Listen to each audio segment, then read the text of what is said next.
What up, YouTube? So I had this expression pop in my head this morning, and I thought I'd do a video about it. Maybe I could do a little series. Um, the expression is how you do one thing is how you do everything. And sometimes something pops up into your head and you just like really annoys you.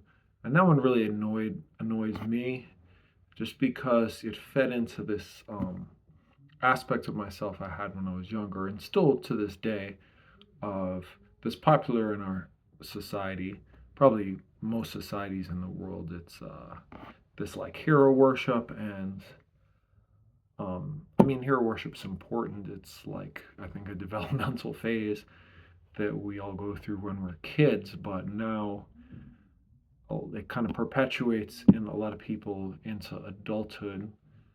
To me, it's kind of like a little boy thing, like, but now it's just kind of permeated all of culture.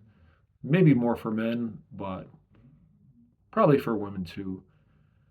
And the reason it annoys me is because it's just false. Like I remember reading about David Blaine. If you don't know who David Blaine is, he's a famous magician. He's done all sorts of crazy stuff. Like he fasted in a glass cage above a river for 40 days. He like encased himself in ice for 3 days in Times Square, Manhattan.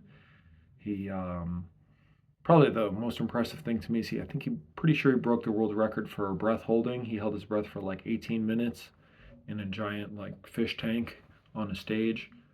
And yeah, so you would think this guy has like iron discipline, and obviously he does. But what I found interesting is reading about him is in his off time when he's not preparing for a stunt, he just kind of sits around, watches a lot of TV, gets fat. So that's surprising.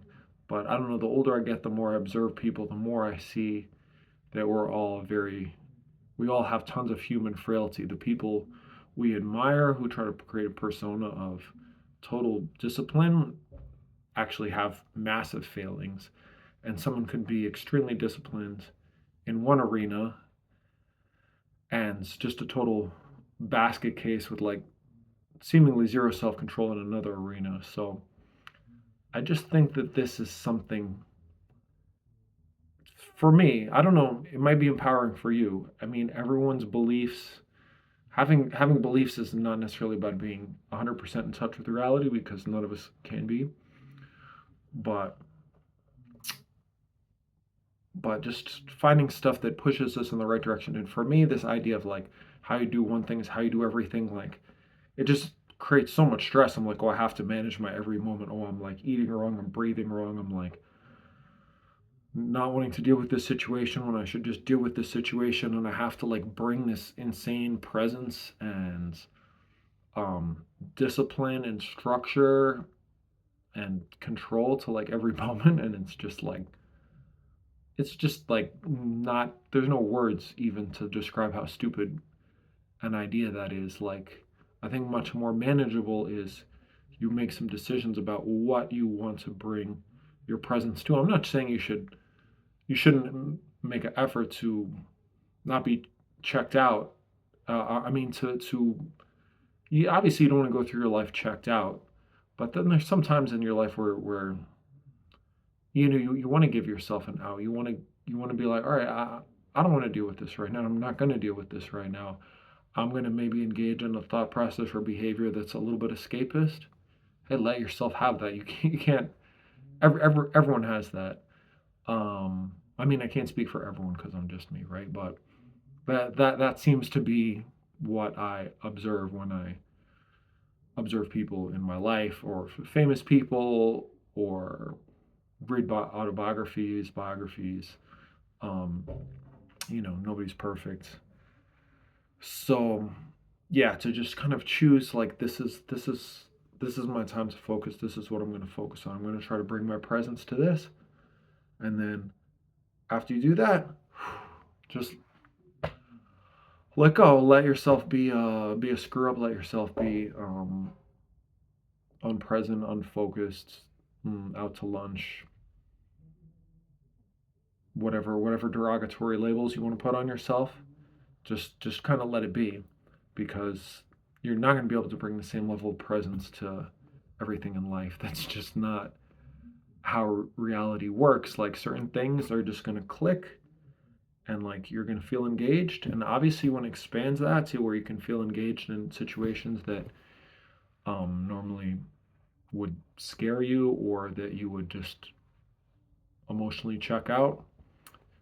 So obviously one expands that, but it's your choice, and you're not going to be present and engaged and on it all the time. It's just beyond absurd. And so you have to prioritize and figure out what you want to work on.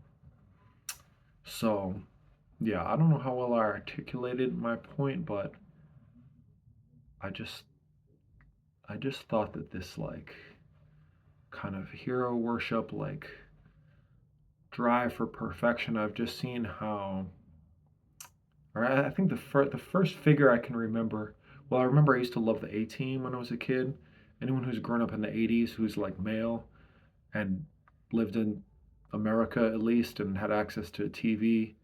I don't know. It's just they were a team, and like somehow they were like MacGyver but way cooler. Um, because it was like a bunch of them, and they would like improvise their way out of everything and anything. Most famously, like nobody ever dies in the A Team. There's like explosions and like fist fights and gunfights, but somehow nobody dies. I guess that was like how they kept it on network TV. But anyway, like when you're 7 years old, you kind of think this stuff is like maybe kind of real, and this is something to aspire to. And I was like, I remember using it to like beat myself up, like, oh, I couldn't get out of the situation. I wouldn't have been able to figure that out. Like, needless to say, like most of these solutions they come up with, this MacGyver type stuff, wouldn't actually work.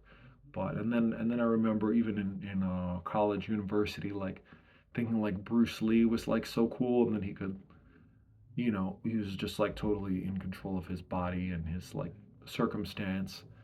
Um, and I don't know, this stuff is maybe good aspirational, but it can also be used as like a bludgeon to like beat yourself up. So I think like focus on little chunks and try to be as good and present, and because you can't track improvement across everything. So track improvement